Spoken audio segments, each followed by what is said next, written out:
രാവിലെ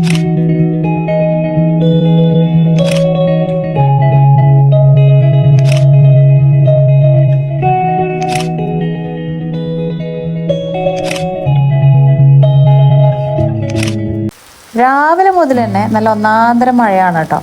മഴയുടെ തണുപ്പ് കൊണ്ടൊക്കെ ആവണം ഈനൂനെ എണീക്കാനും ഭക്ഷണം കഴിക്കാനും ഒക്കെ നല്ല മഴ. ഇതൊന്നും എനിക്ക് ബാധകമല്ല എന്നുള്ള രീതിയിൽ വളരെ ആക്റ്റീവായിട്ടുള്ള ഒരാളുണ്ട് ഇവിടെ, നമ്മുടെ ലിയോ. ഇന്നെന്തായാലും ഒരു ചെറിയ യാത്രയുണ്ട് കേട്ടോ. ചരിത്രവും പ്രകൃതിയും ഭക്തിയും എല്ലാം ഒരുപോലെ ഇഴചേർന്നിരിക്കുന്ന ഒരിടാണ്. ഏതാന്നല്ലേ? പാലക്കാട്. ഇന്ന് ഒത്തിരി സ്ഥലങ്ങൾ പോകാനുണ്ട്. പക്ഷെ ആദ്യം പോകുന്ന എന്റെ കസിന്റെ കല്യാണത്തിനാണ്. കുറെ വർഷങ്ങളായ ഒരു കല്യാണമൊക്കെ കൂടിയിട്ട്. പാലക്കാട് ജില്ലയിലെ ഒറ്റപ്പാലം താലൂക്കിൽ സ്ഥിതി ചെയ്യുന്ന മനോഹരമായിട്ടുള്ള ഒരു ഗ്രാമമാണ് തിരുവാഴിയോട്.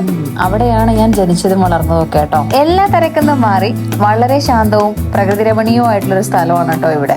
ഇപ്പോഴും നിങ്ങൾക്ക് ആർക്കെങ്കിലും ഒരു ഓഫ് ദ ഗ്രിഡ് സ്റ്റേ വേണമെങ്കിൽ നേരെ ഇവിടെ വന്നാൽ മതി. ഒരു സ്മാർട്ട് ഡിവൈസ് ഡീടോക്സിഫിക്കേഷന് പറ്റിയ സ്ഥലമാണ്. മൊബൈൽ ഫോണിന് പോലും മര്യാദയ്ക്ക് റേഞ്ച് കിട്ടൂല കേട്ടോ. അപ്പോ ഇതാണ് ഒക്കത്തെ തറവാട്. കുറച്ചു വർഷങ്ങൾക്ക് മുമ്പ് വരെ ഒത്തിരി ആളുകൾ താമസിച്ചുകൊണ്ടിരുന്ന ഒരു വീടാണ് ഇത്. ശരിക്കും പറഞ്ഞാൽ വെറും ഒരു കെട്ടിടമോ വീടോ ഒന്നും അല്ല കേട്ടോ. ഒരു കാലഘട്ടത്തിന്റെ ഓർമ്മകളും കഥകളൊക്കെ പേര് നിൽക്കുന്ന ഒരു ചരിത്ര സ്മാരകം എന്ന് വേണമെങ്കിൽ പറയാൻ പറ്റും.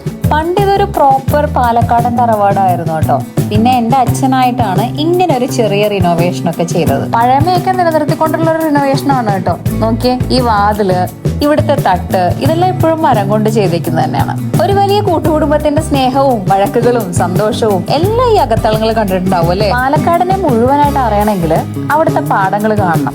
കേരളത്തിന്റെ നെല്ലറ എന്നറിയപ്പെടുന്ന പാലക്കാടിന്റെ ജീവനാടി തന്നെയാണ് ഈ നെൽപ്പാടങ്ങൾ.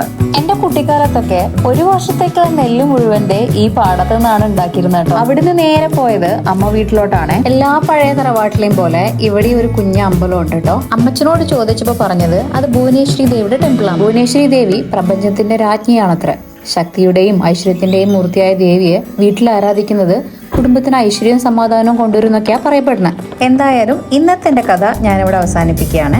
നിങ്ങളുടെ പോസിറ്റീവും നെഗറ്റീവും ആയിട്ടുള്ള അഭിപ്രായങ്ങൾ അറിയിക്കുക. ഇഷ്ടപ്പെടുവാണെങ്കിൽ ഫോളോ ചെയ്യാം.